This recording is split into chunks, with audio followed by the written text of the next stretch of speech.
Hi everyone, my name is Ral Obioha. I'm an immigration attorney based in Houston, Texas. However, I represent clients all over the world. My law office is known as Ral Obioha Law, or the law office of Ral Obioha, and you can follow us on Instagram, Facebook, YouTube, Twitter. Today's video is about a very serious issue. It's been a very tough weekend for a lot of immigrants and a lot of U.S. citizens who are trying to bring their families over from, various countries that have been included in the recent travel ban. So as you must have heard, on January 31st, Trump signed the presidential proclamation adding 6 countries to the current travel ban. This is something that we were forewarned about. We are not sure if it was going to go with those countries and to the extent it was going to affect each of those countries. But as we see right now, those countries where the warning was pretty much on, pretty much right, so to speak. Now, the 6 countries that are affected are Nigeria, Sudan, Myanmar, also known as Burma, Eritrea. The 5th country is Sudan, and then Kyrgyzstan. Now, Tanzania and Sudan, their ban is very limited. Their ban is only banning diversity lottery visas, which Nigeria has already been banned from years ago. But the other countries, Kazakhstan, Nigeria, Myanmar, and Eritrea, they're banning all immigrant visas except special visas for people who have provided assistance to the U.S. government, like U visas and stuff like that. But I'm going to model this video because it's going to be a lengthy video. There's so much information, even though it's limited information, but there's still so much that I would like you to know, at least knowing what I know now. And specifically, I'm going to just model according to the questions I've been getting. I'm getting a lot of DMs, a lot of emails, a lot of texts, and calls to my office just asking how exactly does this affect me? So we're going to start from the beginning, and I tried as much as possible to gather all the questions so that I can address them in this video. So the first, one of the most popular questions I've been getting is, how does it affect visiting visas? It doesn't right now. It's only set to affect immigrant visas, and the difference between an immigrant visa and non-immigrant visa is the immigrant visa is a visa that is basically geared towards permanent residence in the United States. You get it because you want to actually reside in the United States. But a non-immigrant visa is a visa that is on a temporary basis, where you're coming to visit, you're coming to tour, you're coming for a conference, you're coming for business, or you're coming to work on a temporary basis. So it doesn't affect visiting visas, even though I think for countries like Nigeria, those visas have already been limited. I think that we had a 21% drop in visas that have been issued just last year alone. So those were already been affected. But on basis of this ban alone, is geared towards immigrant visas. What does that mean? If you're a spouse trying to sponsor your spouse from Nigeria, that is going to be affected. If your mother trying to sponsor your child from Nigeria, that's going to be affected. If you are a sister trying to sponsor your sister from Nigeria, that's going to be affected. Now, the second question is, when is it effective? It affects all cases that have not been interviewed by February 21st.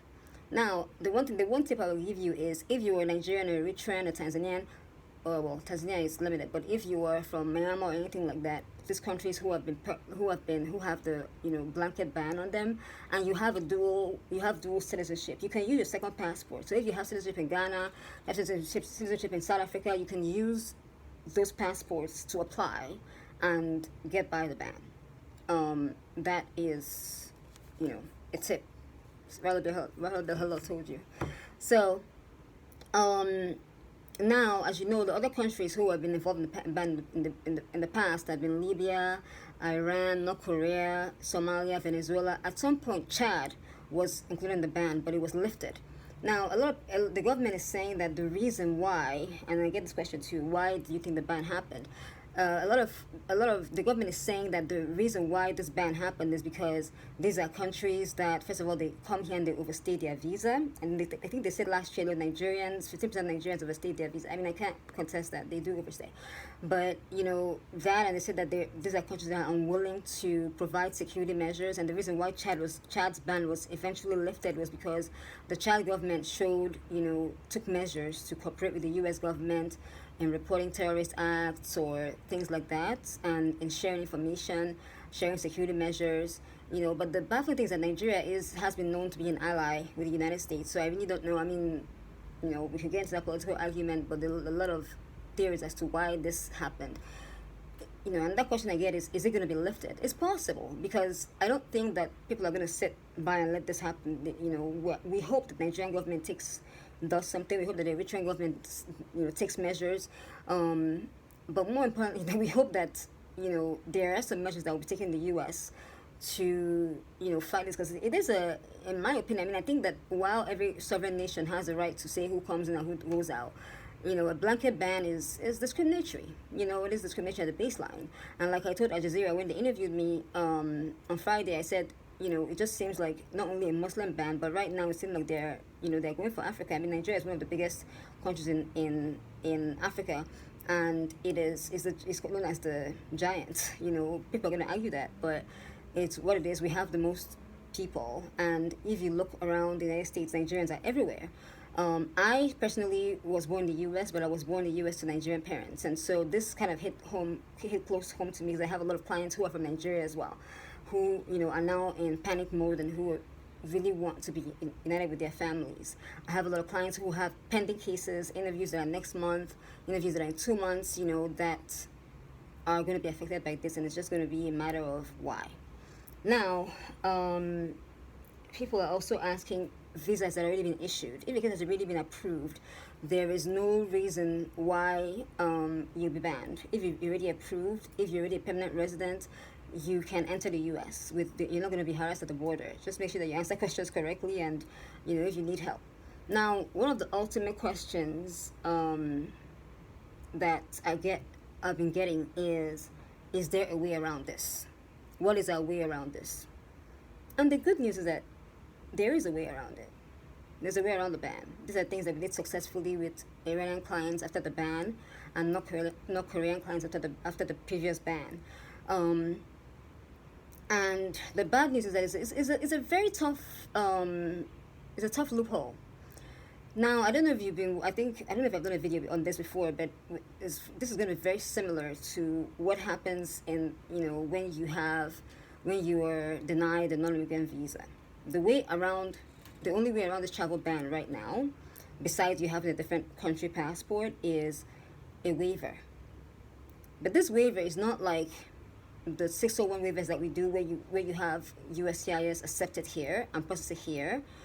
But this waiver is different because it's determined at the interview.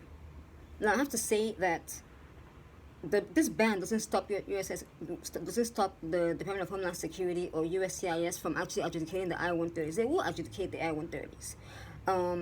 The issue is going to be at the embassy.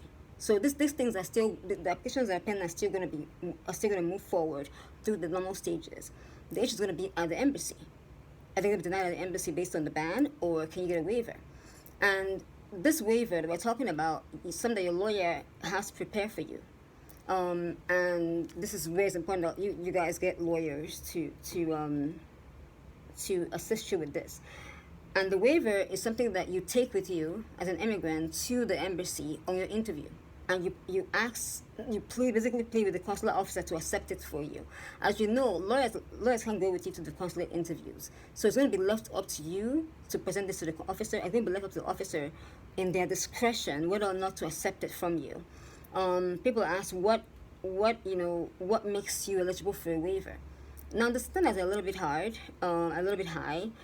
You have to demonstrate undue hardship, and you're basically saying, if I don't get entry, or if I don't get this immigrant visa, I'm gonna suffer undue hardship, or my spouse or parent or child, whoever is applying for you, is gonna also suffer undue hardship. So an undue hardship can be like, for example, my mom who's applying for me is sick.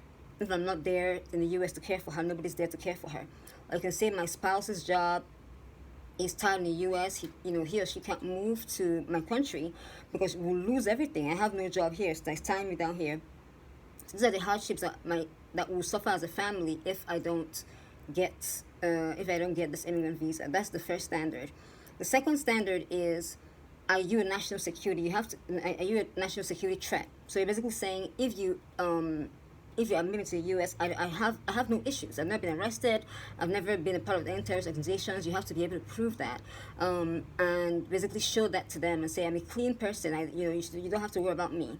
And then the third standard is, if I enter the U.S., it's of national interest. The last two standards are very, very, as I said, they're difficult to prove. But basically, this third one, you have to actually find ways to say, these are my qualifications, or these are the things that I'll bring to the U.S. as of a value, the valuable things that I bring to the U.S. if you admit me. So I'm not going to just come to the U.S. and be useless. I'm going to come and this is the value I'm going to provide to my U.S. citizen family member or the company who's trying to bring me over. These are the things that you're going to have to prove. So those are the three standards. Is it possible? We got various waivers for Iranian clients before, so and not Korean clients. So that's very possible.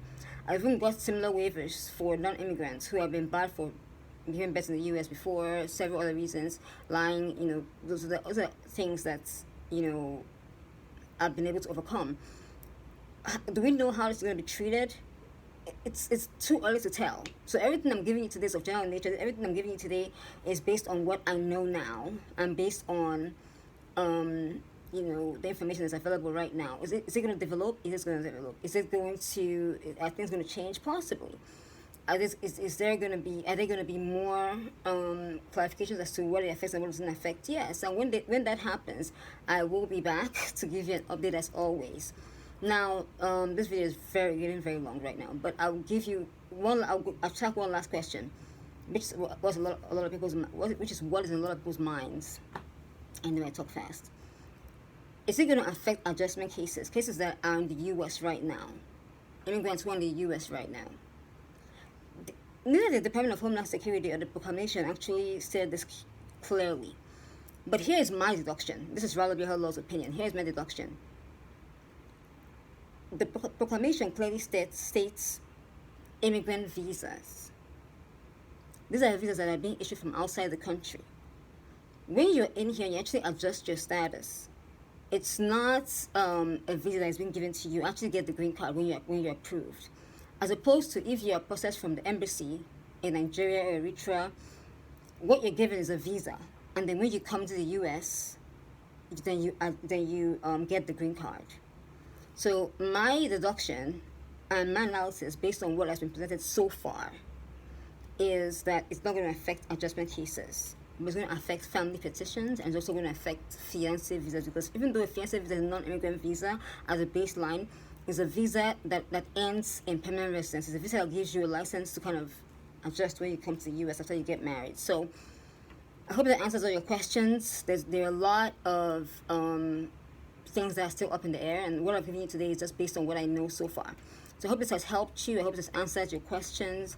As I said, if you'd like to discuss further, you have to call my office to schedule a consultation, 832-569-1110. And be sure to follow us on Instagram at Ral Obioha Law, because I will post a lot of updates as I know them. All right. All the best. We hope for the best.